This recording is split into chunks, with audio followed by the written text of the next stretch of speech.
Locked.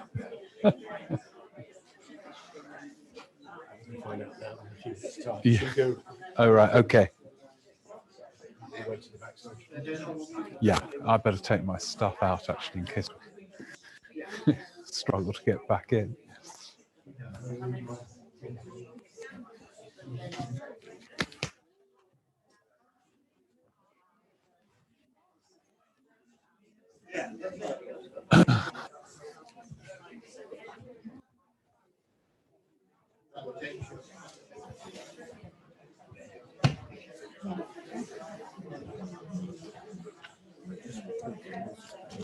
All right.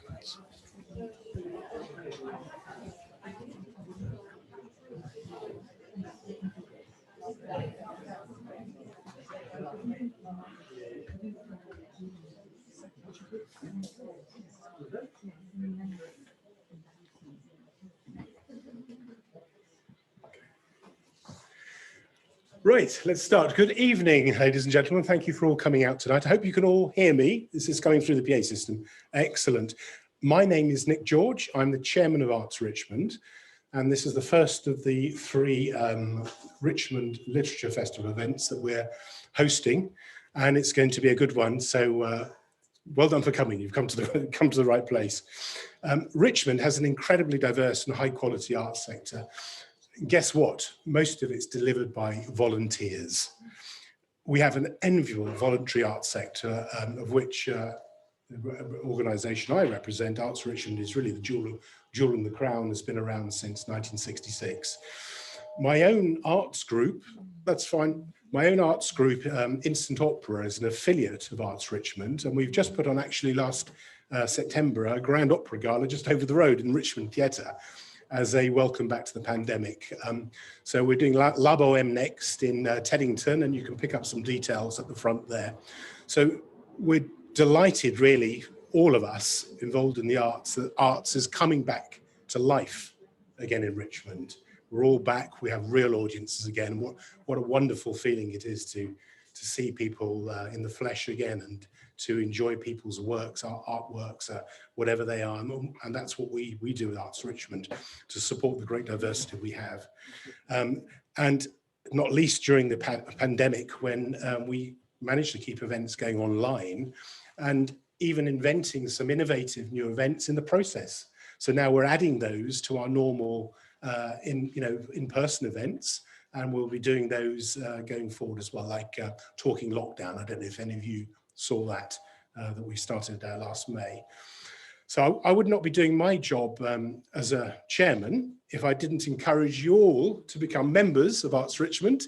If you're not already, I'm sure some of you already are.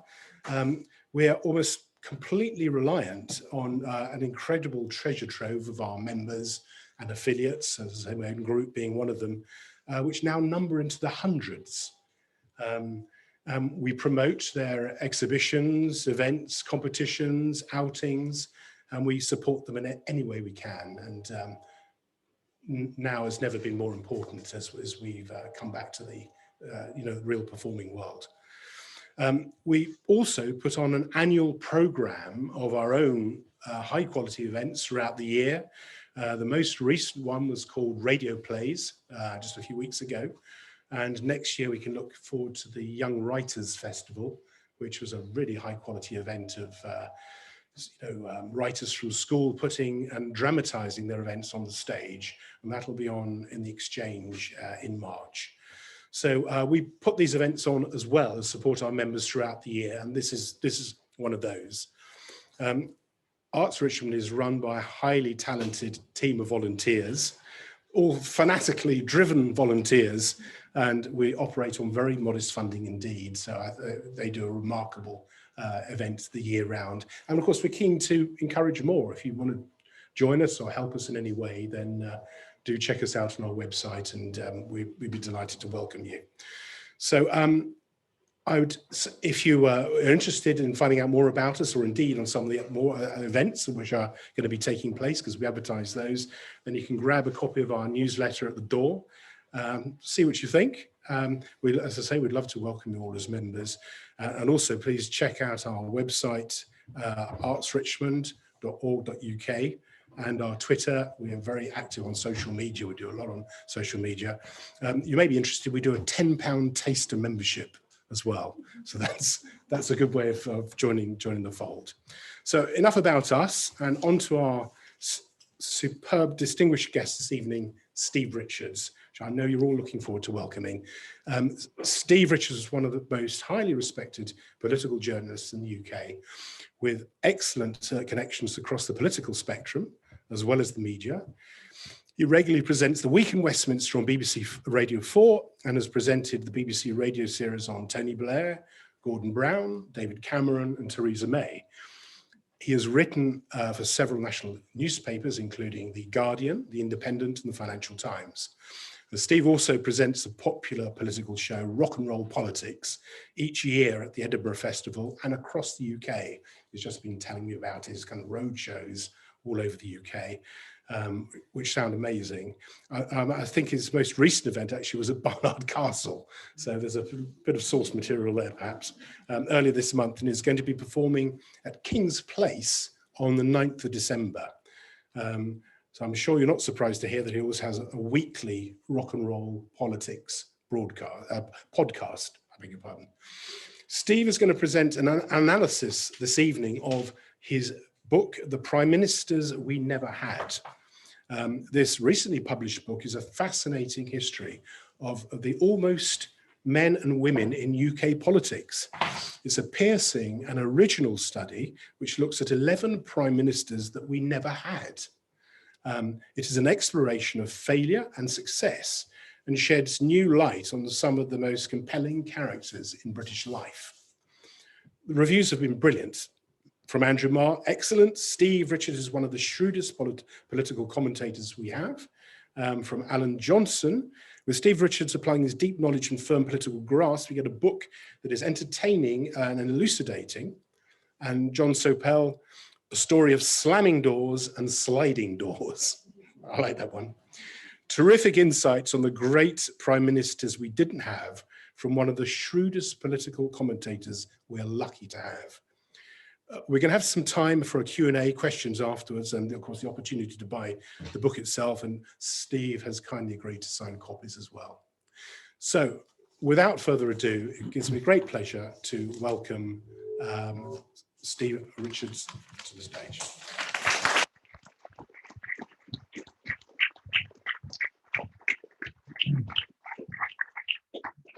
Thank you very much, and thank you all for coming along this evening and finding the venue, which in itself you all deserve awards for doing.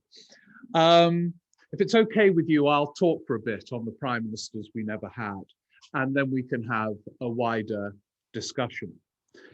The origins of this book are that a couple of years ago, I did some series for the BBC, which were improvised talks based on one of my heroes, the historian A.J.P. Taylor. Who used to do, any of you remember, he used to do these improvised talks on television, and I was fascinated by how he could do this.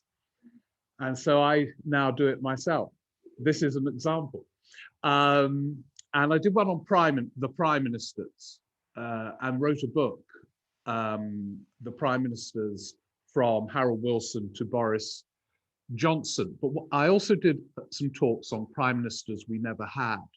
And while I was writing the book on the prime ministers, I couldn't get the prime ministers we never had out of my mind. I was kind of haunted by their careers, their soaring hopes and dashed ambition, and wondered why it was that these figures, who were as much the political backdrop to our lives, political soundtrack to our lives, as the prime ministers, who at various points in their careers were talked about and written about as much as the prime ministers, why they failed to seize the crown. And in trying to answer that question, I think it raises lots of other issues about leadership as much as studying prime ministers. And that's what I set out to do. Why did these people not succeed? It's not one of these two things. It's not an utterly egotistical, self-indulgent, the best prime ministers we never had, because, you know, we all have different views on that, depending on where we stand in the political spectrum and so on. So it's not that. And nor is it a counterfactual. Prime Minister Miliband, Prime Minister Heseltine. It's not that. It's a sort of more of an a Hercule Poirot investigation as to why, in the end, they were so close in some cases, and yet they could not get their hands on the crown. And there are 11 of them in 10 chapters. So there's 2 in 1 chapter. And they are the Miliband brothers, a story which is rather sad, actually, and epic. And I might come to them if we have time in a minute. But I thought I'd pluck out different themes for different book festivals. And I thought tonight I would begin on one of the many interesting lessons, because it's very topical. And that is this.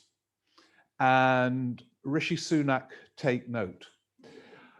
For all the excitement, usually, around chancellors in British politics, for various reasons, they very rarely become prime minister.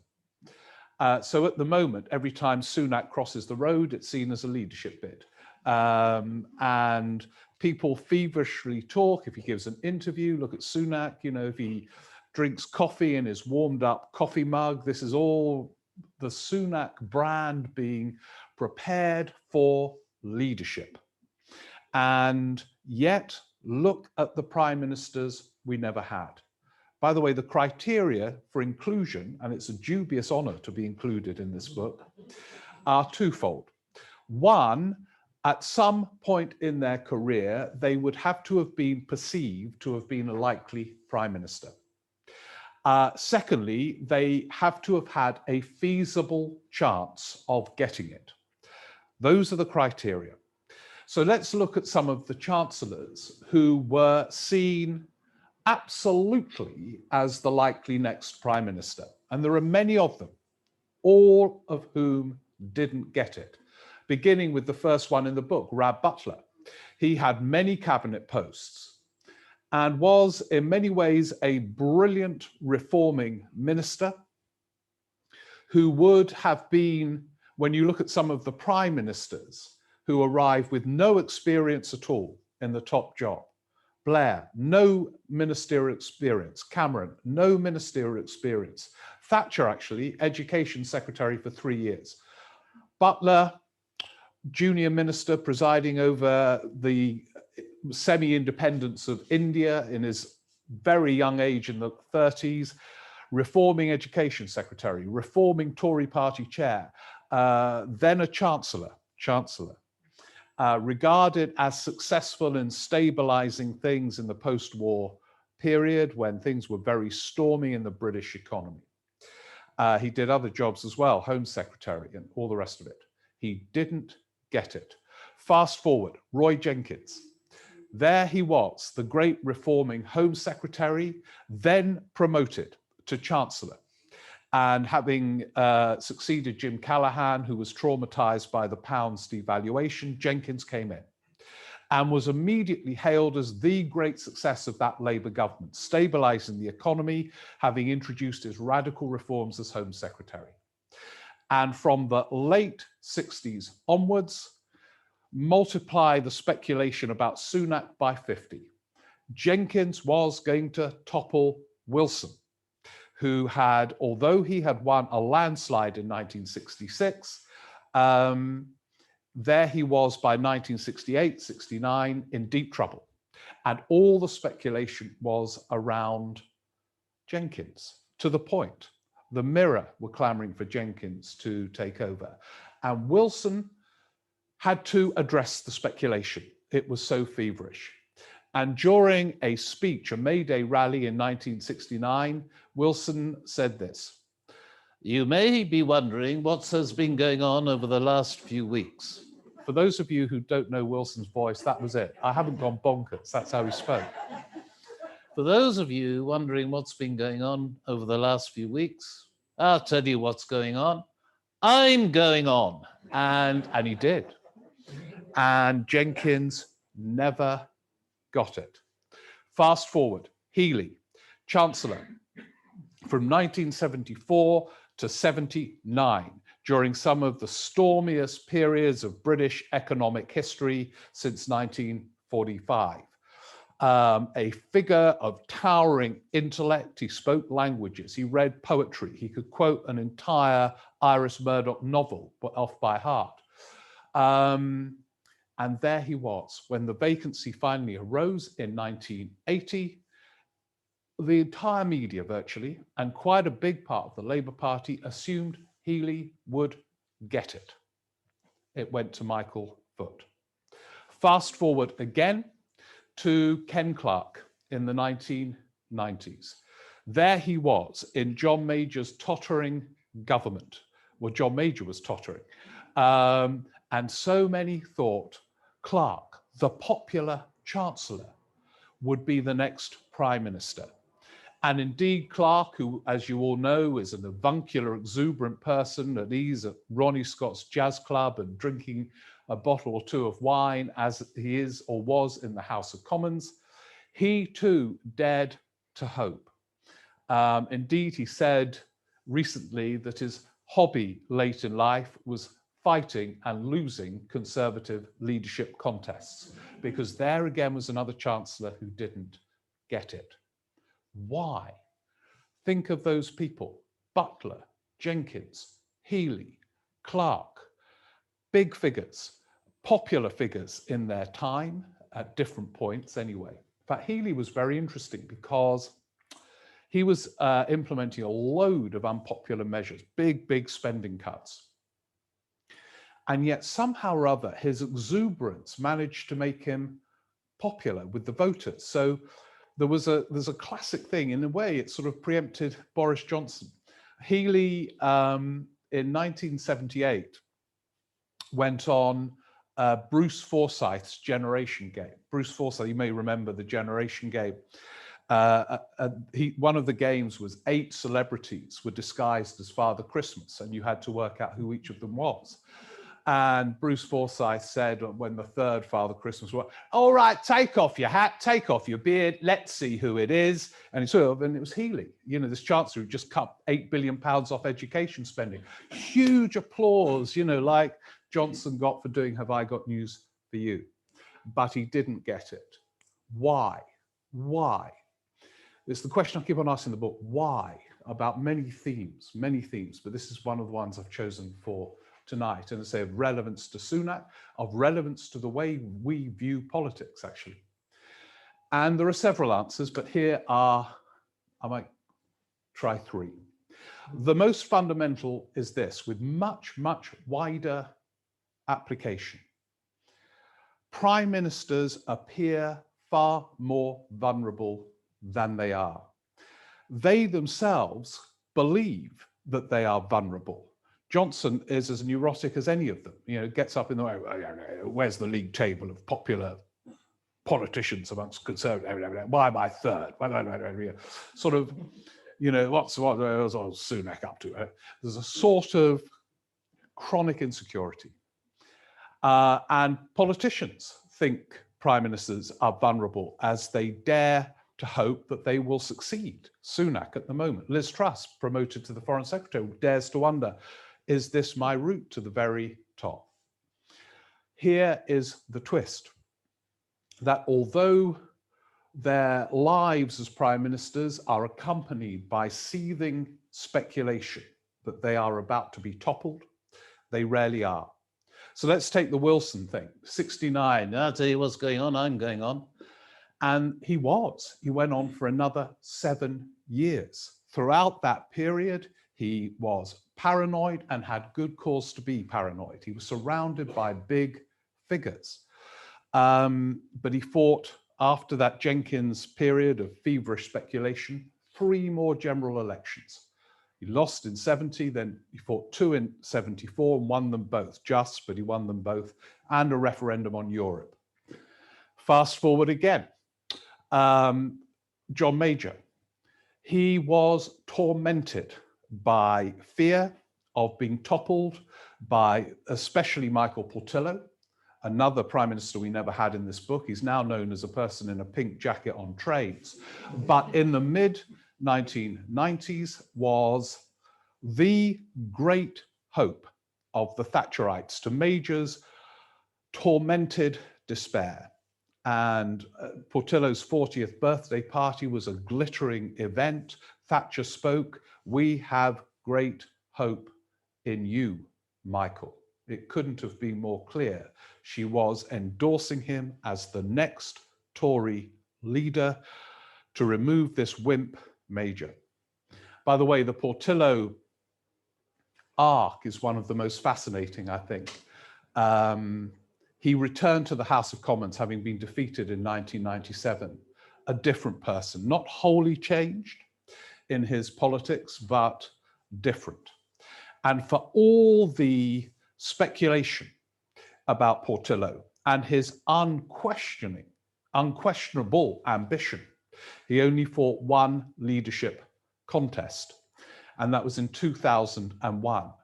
And by then, all those people who had gathered at his 40th birthday party, and all those people who in the mid-90s used to go to Tory fringe meetings, the Bruges group meeting at the Tory conference, with posters of Portillo all around the room and books of Portillo and Portillo mugs, and all the people sweating with excitement as Portillo walked into the room. They were all about 95, but they were sweating with excitement. In one of these great twists in politics, turned on him. And in 2001, Thatcher said, "Do not endorse Portillo, endorse Ian Duncan Smith." And they all went for Ian Duncan Smith. To go back to the theme of Major, so certainly from when Britain fell out of the exchange rate mechanism in September 1992 onwards, he wondered whether he was going to survive the next week. He survived another 5 years. He served continuously from November 1990 to 97. No one removed him. To take another, Theresa May, when she lost her party's overall majority to Jeremy Corbyn in 2017, George Osborne went on to the Andrew Marr show and described Theresa May as a dead woman walking. That's my impression of George Osborne. I know it's not very good. Anyway, all I can say is he said it joyfully, because he loathed Theresa May. He was wrong. She carried on for more than another 2 years. So that's one reason why chancellors and others do not seize the crown. The vacancy doesn't come up very often, and they would be bonkers to challenge the incumbent. Look what happened to Michael Heseltine, who wasn't even in the cabinet when he challenged Margaret Thatcher. And there is another reason, and it's quite a depressing one.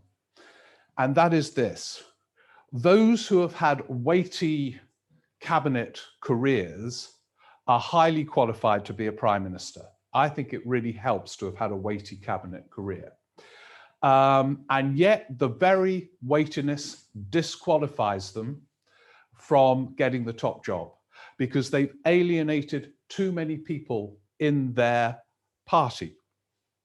So if you look at Healey, he was never going to get that crown. He might have been leaderly, but he had alienated far too many in his party to be elected by that party in 1980. Jenkins and Ken Clarke were both, in a way, destroyed by Europe. In the early 70s, Jenkins was a passionate pro-European when Labour were the anti-Europe party. He had to resign as deputy leader over the issue. And Ken Clarke, he's a surprising figure in many ways. Ken Clarke was in some ways the perfect match for the Thatcherite Tory party.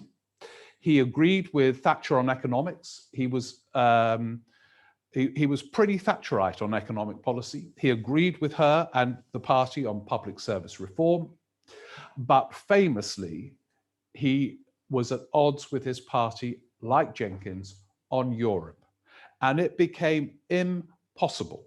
He tried, do you remember there was one of his endless leadership bids where he fought one contest in alliance with John Redwood. It was described as the dream ticket, Redwood and Clark. They launched a kind of joint press conference together. It was like something out of Monty Python, you know, when the two of them appeared. Actually, it was more like sort of Laurel and Hardy, you know, because Redwood is so thin and skeletal, and there was Clark who cannot be accused of that. And you could tell it wasn't going to work, and it imploded very quickly because of Europe. They could not find a way through on Europe. And that is another lesson about leadership and the prime ministers we never had. In the media, we pluck these individuals out of context and see them as presidential figures. Heseltine is obviously a figure of presidential demeanor. I've got no doubt if he was in America, he could have won a presidential contest. But we are a party-based system. So, for example, in 1980, political journalists forgot that Healey was standing for a Labour Party elected by a Labour Party. It was still MPs alone who elected them, by the way. It was Labour MPs who elected Michael Foot for the last time. It was party members after that. And if you cannot dance with your party, you will not become a prime minister or leader. The reason why Johnson got it in the summer of 2019 is that he was at one with his party on the overwhelming issue of the day, or at least he became at one with his party. As you know, he was never a passionate Brexiteer, but he became one. And that dance propelled him to the very top and meant others would never get there. So that, I think, is one reason why prime ministers we never had were figures of epic quality in many ways and didn't get there. There are a couple of others I'll reflect on, and then we can have a discussion. One is women and prime ministers we never had. It's an interesting topic because in the end, only one makes the dubious honor of a chapter in this book, and that's Barbara Castle, and I'll come to her in a minute. Obviously, in the Tory party, the two who might have made it became prime minister, which is a sort of more honourable thing to end up being than one who never were. Thatcher and May were prime ministerial enough to become prime ministers, so they don't make this book.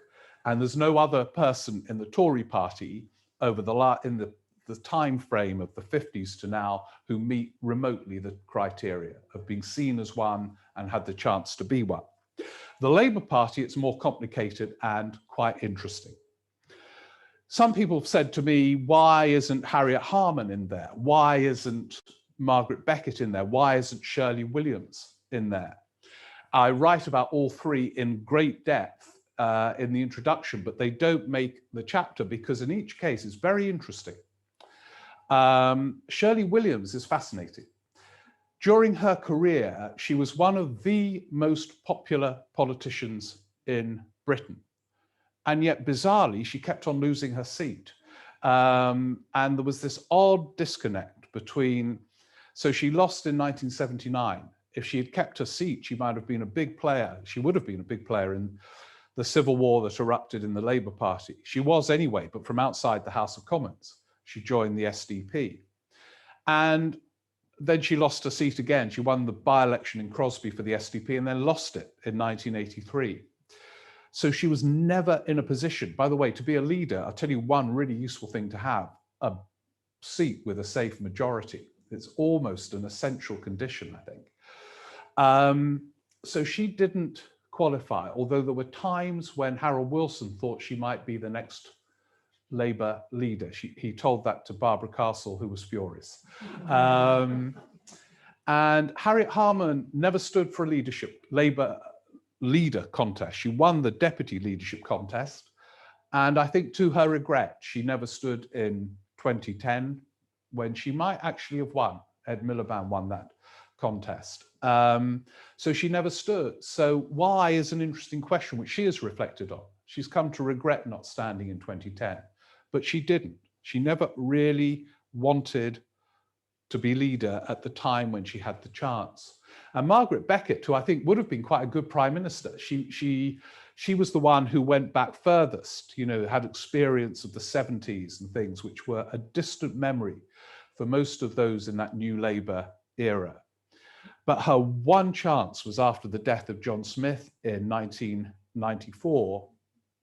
And the only question in that summer was whether it was going to be Blair or Brown.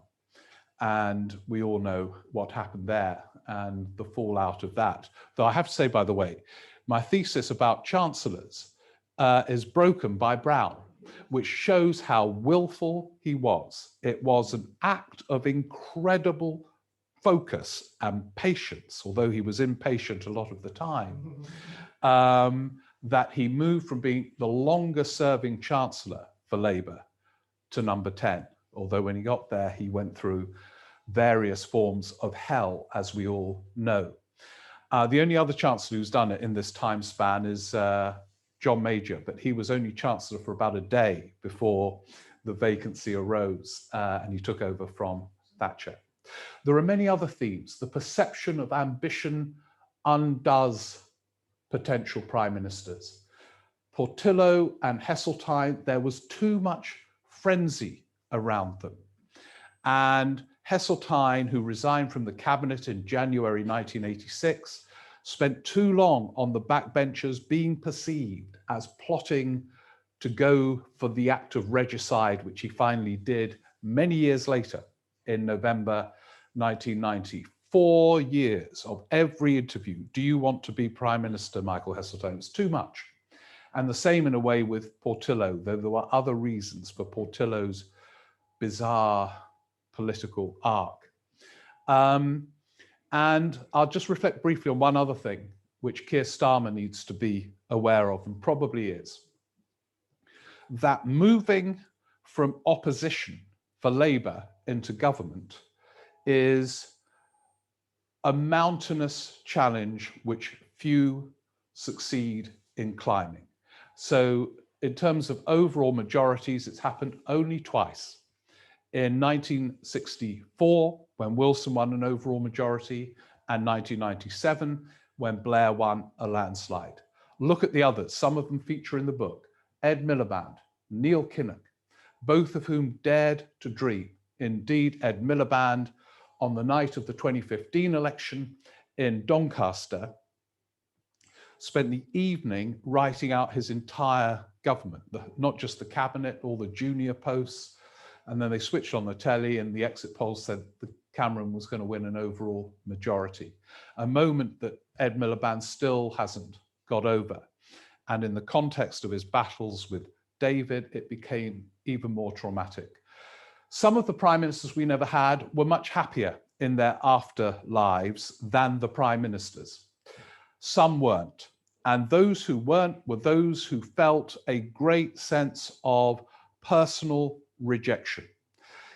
In other words, the leaders of the opposition who were rejected at a general election. Neil Kinnock, though he has recovered much of his exuberant early self, which he lost when he tried to appear prime ministerial, still reflects sometimes on 1992 when he thought he was going to win, albeit in a hung parliament.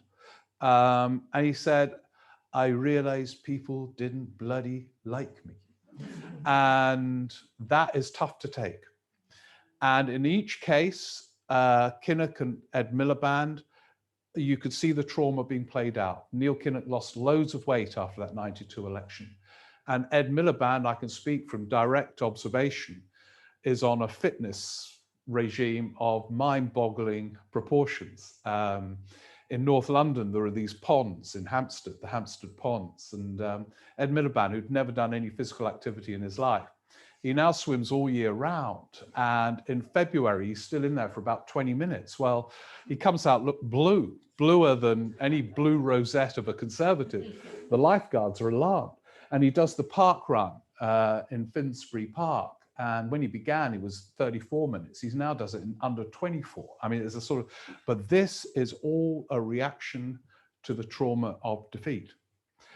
Jeremy Corbyn was different. He never really wanted to be leader. I mean, it is Corbyn, by the way, is the most extraordinary story of modern political times. A figure who went into the House of Commons at the same time as Blair in '83. He was not burdened, as so many are, by ambition, and yet he got the leadership. But I don't think he ever, well, I know he didn't want the leadership. You know, he got the shock of his life when he won the damn thing.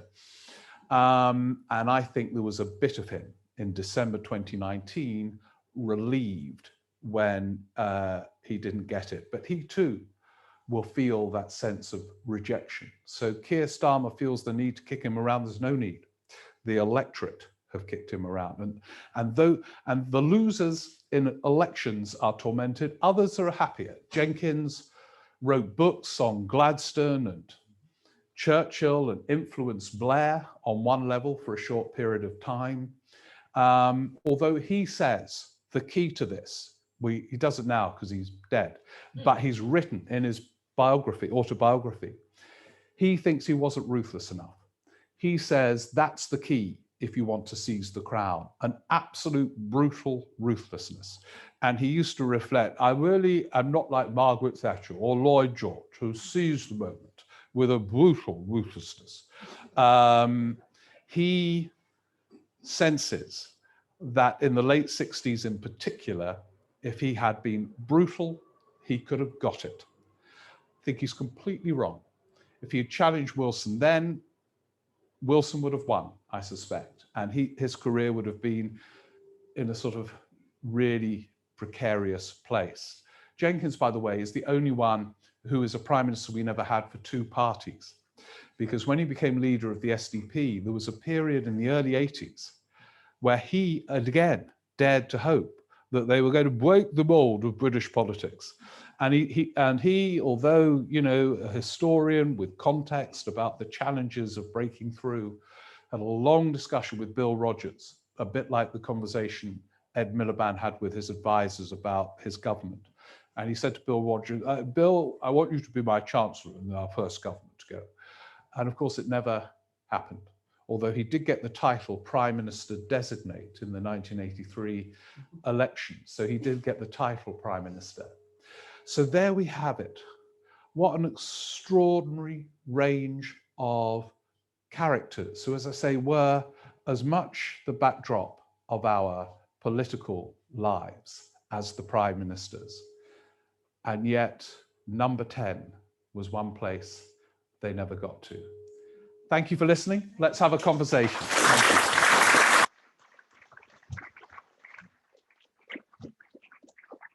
So who would like to ask a question? At the back there are microphones, so if you could just wait for the microphone. And I gather those watching on Zoom, if you want to put questions in, we're going to get them read out at some point. So, but let's have the question at the back and then we'll go wherever. Yeah. Thank you very much. Mm-hmm. That was fascinating, thank you. Just a bit of research, I'm just curious in terms of what's your sort of explanations.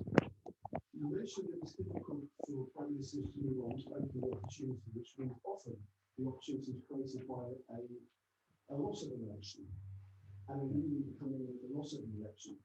But when you lose an election, typically, parties will, not always, but often, if you look at the history of the Labour Party, the Conservative Party, they'll shift either significantly to the right, in the case of the Conservative Party from the Dross, or to the left, in the case of the Labour Party.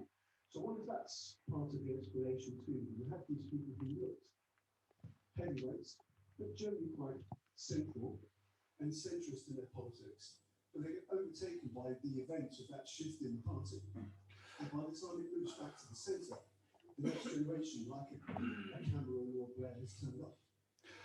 Yeah, I think that is part of the explanation, but it's.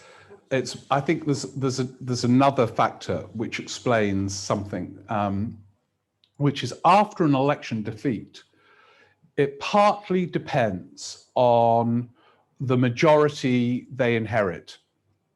So in my view, Neil Kinnock was doomed from the beginning, because when he became leader in 1983, he certainly faced a basket case of the Labour Party at the time, but Thatcher had a majority, I think, of about 180. There was no way he was going to wipe that out in a single election. And so that meant he was going to be leader of the opposition for 9 years. As he said to his biographer, Christ, what a bloody way to spend my 40s. And it's too long. It's too long for voters to just see someone talking, at war with their party, making speeches and not doing. And I think one of the lessons is that you only have one go as leader of the opposition. So for Keir Starmer, this is it. There's no way he should be leader of the opposition for 8 years or 9 years. And I think William Hague and Ed Miliband were right to go when they did. The reaction to government, you're right, is always a shift to the right or left. So the Tories after 97 moved to the right. Labour did after 2010 and after, the 6 years of the 60s. And the one interesting election which challenges that, of course, is 2017. What was going on in 2017? It's an interesting and underexplored question. It's very interesting, by the way, about 2017. Forget about the Labour thing, but actually Theresa May did better than anyone realizes in that election. She got the same level of support as Thatcher in '87 when she won her triumphant landslide. But Labour did much better than people expected, and that completely screwed it for her. But yeah, I think that is a point. So it means the leader is quite often then having to fight their party. And contrary to mythology, being seen fighting your party does not help you win elections. It might be necessary, but it doesn't help you win. So everyone now hails Neil Kinnock's speech in 1985 on militant, against militant. And it is the most stunning, electric bit of political theatre. Students apparently watch it now and he becomes a rock star almost. Well, 2 years after that, he was slaughtered in an election, and Labour were seen as split and divided, and again in '92. So, but yeah, thank you. Yeah, that's a good point. Yeah, at the back. The question is from Mr. Humphrey, who says, could you comment on a bit more on Barbara Castle? Yeah, I will actually. I thank you for asking me to. I found it away. I didn't know much about Barbara Castle in terms of her politics. I interviewed her a couple of times when she was over 90, and she was funny, alert, and mischievous. And she said, it was extraordinary. She was 90, and Michael Foot then, I think, was 95. She said, oh, I was meant to be having a drink with Michael this week, but he's just gone off on holiday to Barbados. It's like interviewing people who are in their 20s, there's a sort of vibrancy. Then she said, not that I had an affair with Michael. He pretends that we did, but we didn't. Oh, wow, I'll take a note of all this. But anyway, in the chapter on Barbara Castle, I explore another genuinely interesting, I think, question. I don't know whether I answered it, but it was a genuinely interesting question. As you know, in the 60s, she was often seen as a likely first woman prime minister. But it was Margaret Thatcher who became the first woman prime minister. Again, why? You see, if you look at Barbara Castle, she was the first overseas development secretary in the cabinet. She was then a transport secretary who introduced measures that are still in place to this very day. breathalyzer, speed, seat belts, compulsory, and so on. She was then a radical, I think she was Labour secretary, but of course she introduced in place of strife the attempt to regulate trade unions, which if implemented would have transformed the 1970s. But that, I think, provides an answer as to why Margaret Thatcher got it and not Barbara Castle. She was in some ways ahead of her time. She was a planner. She wasn't an old L, small L labourist like Jim Callaghan. She believed in a modern state. She was planning a congestion charge when she was Transport Secretary. Came in, 20, 30 years later. She was always publishing big white papers with plans, and quite impressive, actually.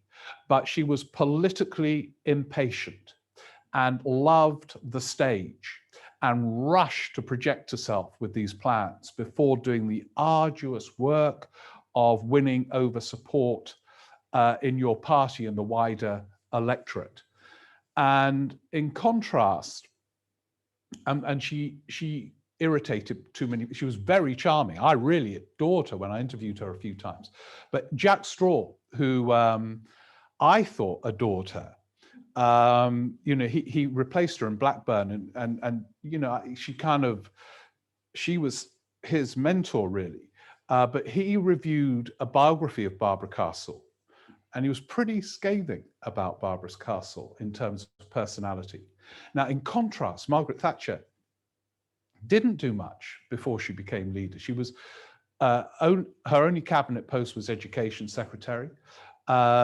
She kept her head down in all the disputes, Heath and the miners, Heath U-turns and all the rest of it. She didn't get involved.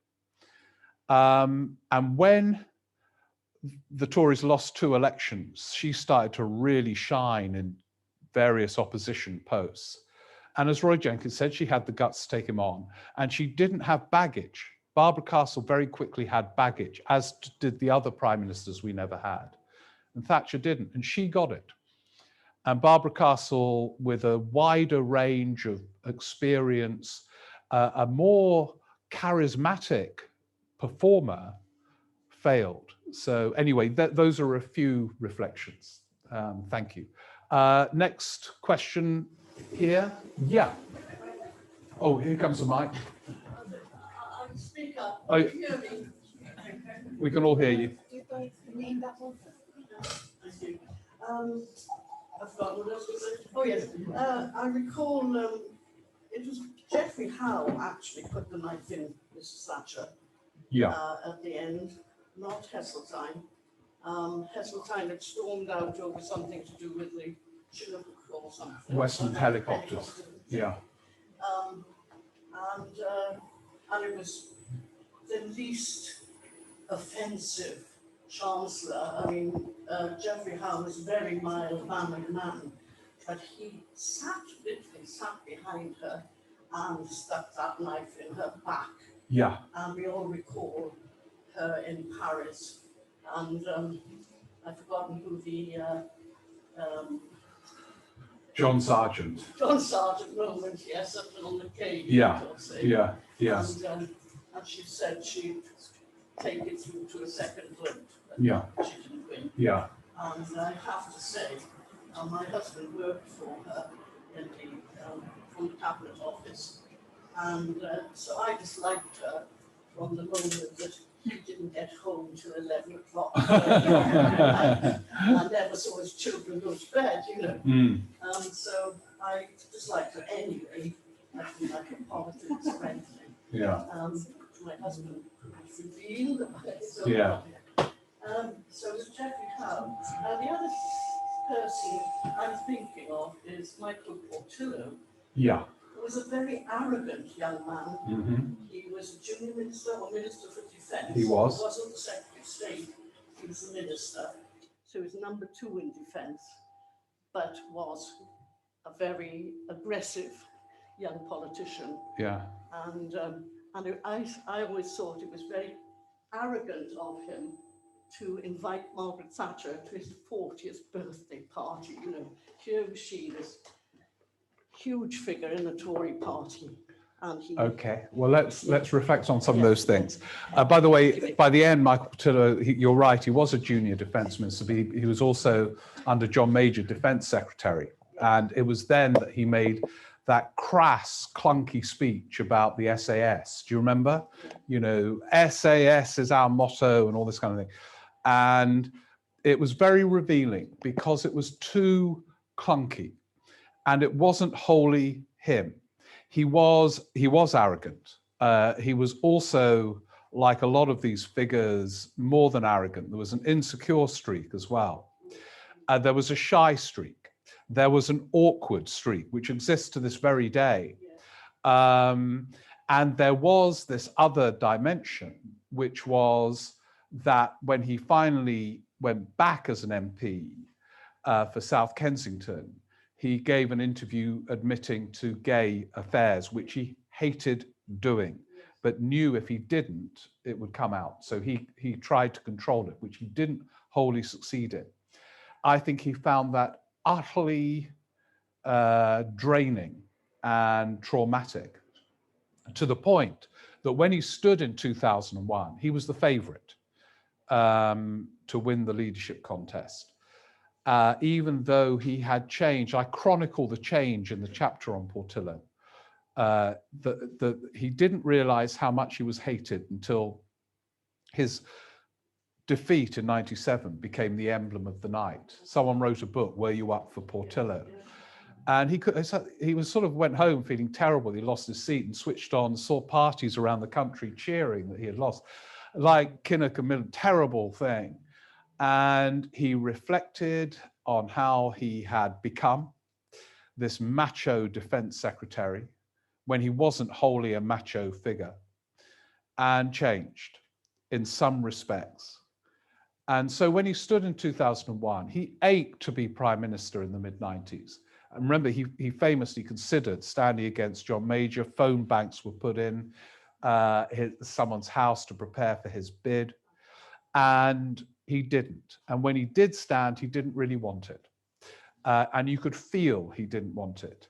And when he was defeated in that 2001 contest, he went to the opera that night and announced he was leaving politics. And there was almost a sense of relief. But in the mid-90s, it was all too frenzied. Thatcher going to her 40th birthday, one example. Michael Gove wrote a biography of Michael Portillo, when Michael Portillo had only been an MP for about a day. Gove wrote this glowing hagiographic biography. Michael Gove, where is he now? And on Hessel, yes, it was Geoffrey Howe. I was in the House of Commons when Geoffrey Howe made that speech, and that too was electric theatre. But Heseltine had to he was stuck. It was a terrible conundrum for him. He had to make that bid because Howe had opened the path. But in making that bid, he was doomed because a lot of the party membership didn't forgive him. And then Major brought him back into the cabinet, made him environment secretary with the task of abolishing the poll tax, which was Thatcher's great flagship for the third term, which made it, although it had to be done and helped the Tories win in '92, made him less popular. But Heseltine really is one of those who's never recovered from not getting it. But that was his only leadership contest. He never stood in another leadership contest, partly because he dramatically had a heart attack in Venice and his doctor told him, don't go near it. But I mean, he now realizes he was better. A lot of politicians who are told they're really ill recover and think, bloody hell, why did they tell me I was ill? Harold Macmillan, Michael Heseltine, quite a few. Another question, please. We've got time. Yeah, over there and then back there. Oh, and one at the back. Okay, and then we'll wrap up. For those wondering what's going on, this is a question from someone. This is a virtual question from Gay Osborne, who asks, what kept Rab Butler from having been Rab Butler out, having been de facto PM after Churchill's stroke? And what about James Callaghan, who had so many of the great offices of state? How did he make it to number 10? Right, well, they're two big questions. I'll try and answer them very quickly. Butler didn't just, Butler was a stand-in prime minister several times, not just with Churchill. When Eden went after the Suez crisis, Butler stood in. When Macmillan was ill in hospital in the early 60s, Butler stood in. So he was kind of acting prime minister 3 times. Say this great epic reforming minister. And this is another interesting thing. There are many reasons why he didn't get it, but I'll give you one because this too has wider application. You are, as a politician, quite often defined by one act, one thing that has happened to you in your past, which propels you either further towards number 10 or further away. And in Butler's case, it was further away. Butler was a strong supporter in the late 30s of appeasement and a strong supporter of Neville Chamberlain. And he was never forgiven for it. It put him on the wrong side of that debate, and crucially, the wrong side of the debate internally with Churchill, Eden, who resigned over appeasement, and Macmillan all on the other side. And it haunted Butler to the point, he was a very honest person, Butler on the whole. He didn't mention it in his biography that he had been a supporter of appeasement, but it kind of defined him. It also defined the way he behaved during Suez, which wasn't as clever and subtle as Macmillan.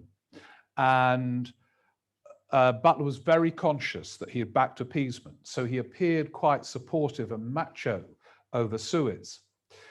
Whereas Macmillan, although Butler realized Suez was going to be a mistake, he felt he couldn't do a kind of, you know, I'm against conflict again stance. Macmillan was much more mischievous and subtle, and he ended up getting it. There are many other reasons, but he would have been a good prime minister, but the reasons why he didn't get it, which that's one. Callaghan is an example of someone who did lots of jobs and got it, although he got it for a very short period and was troubled during it. And again, it's an example of epic endurance. It's an example of someone who danced with his party.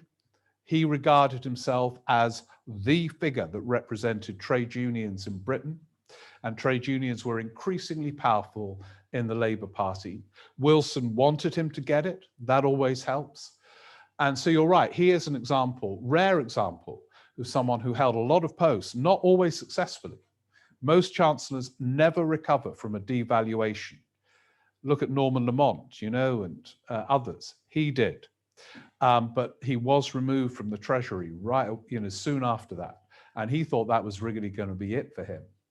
But his opposition to Barbara Castle's In Place of Strife was another moment where he made his way back up to the top. I think we had a question over on this side. Yeah.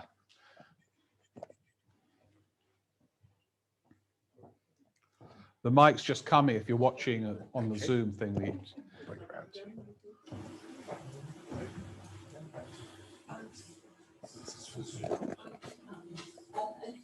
two things. One question, but firstly, a word in defence of Michael Portillo, actually, because I was a press officer on a television programme in the 90s, and we used to get a lot of Tory ministers in.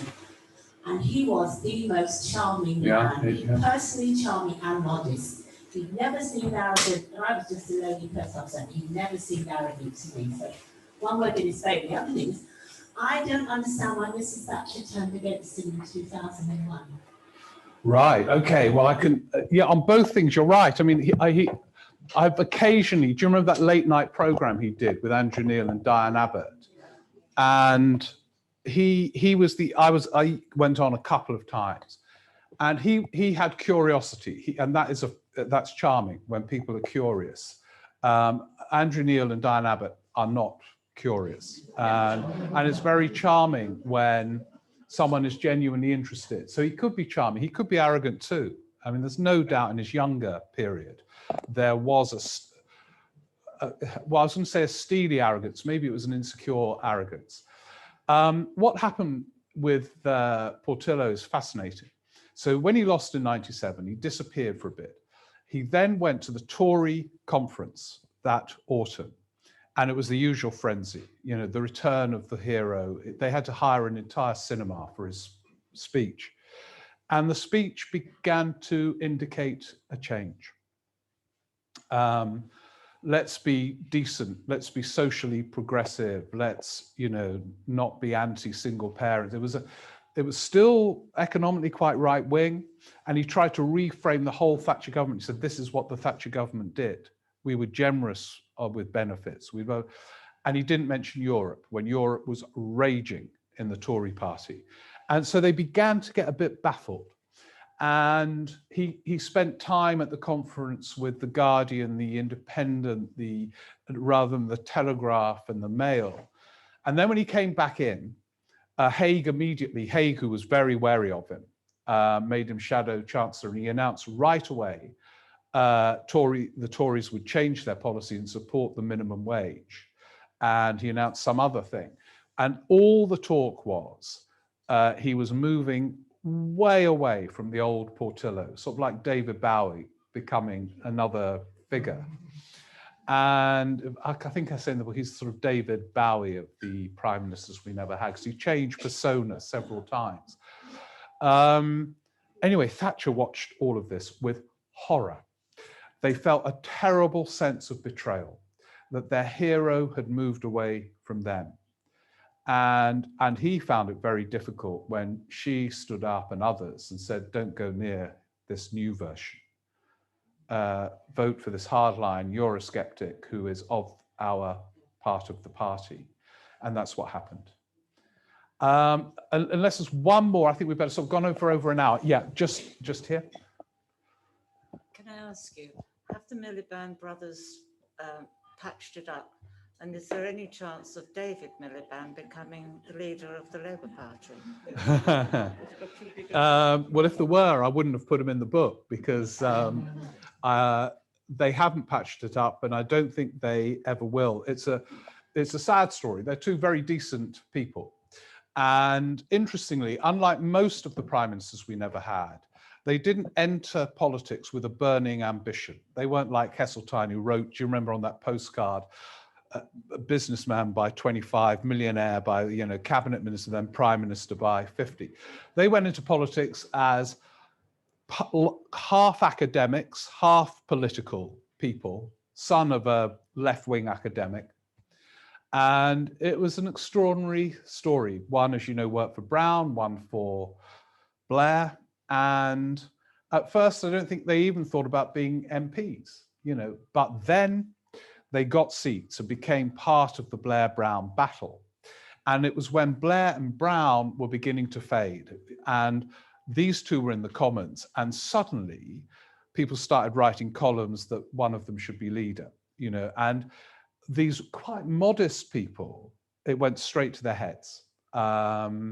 And they both acquired a bit of a grandeur. And David was encouraged to stand against Gordon Brown when he was Foreign Secretary. And he sort of, he encouraged it. It kind of, he thought, oh, wow, you know, I'm being seen as the next prime minister, but then never acted, always a big mistake. You either do it or you don't, but you don't whip them up and then do nothing. And while that was going on, Ed read lots of columns about why he should be the leader rather than the brother, and told me ages before the leadership contest he was going to stand. And when David heard that he was going to stand, David at first was okay. He was irritated, but because David thought he was probably going to win, it was no more than irritation. When Ed won, it was trauma time. And he found it, as you know, impossible to carry on. Every time he spoke, it was interpreted as an attack, which it quite often was, on his brother. And they famously decided to leave not only politics, but the country. And I saw them, David and his wife, Louise on a train to Newcastle. I was coincidentally on the train going to Newcastle for something else. And I said, what are you two doing here? And it was for his farewell constituency dinner. And as they reflected on this dinner and their trauma, they were both in tears. Louise was leaving her orchestra, he was leaving everything, the mother. And I don't think they will ever recover from that. But I say they're both decent people, and follow them and you get a sense of that new Labour divide as deeply as you do following Blair and Brown. And that's why it was legitimate of Ed to stand, because his politics were different. He had been a cabinet minister. And at that point, Labour leadership contests were very rare. The last one had been 1994, 16 years before. So you kind of think, well, I better go for it this time. David can't come back. I think there's a part of him who would like to, but it is, these returns don't work. And I mean, getting the seat, no, I don't think it's going to happen. And by the way, I don't necessarily think it would have been a different trajectory if David had won.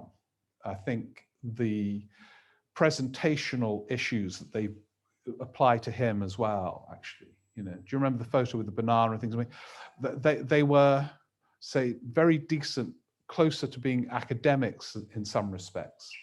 But Ed Miliband, interestingly, cannot let go. He will remain in politics and takes heart that William Hague and Ian Duncan Smith came back as cabinet ministers, having lost or been kicked out. I think we've gone on for well over an hour, so if it's okay with you, I think we better stop. But I'll be signing the book and we can carry on the conversation that way. And it's a book that you'll all enjoy, I can tell from the questions. Your friends will all enjoy, but if you've got any enemies who don't like politics, get it for them as well. And it'll be a good Christmas present. But look, thank you all for watching on Zoom and your questions. And thank you all here. You've been brilliant. Thank you very much.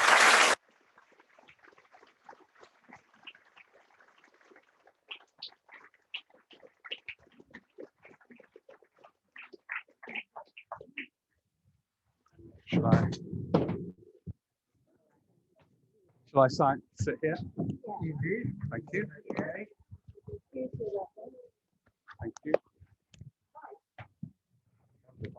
Oh, great.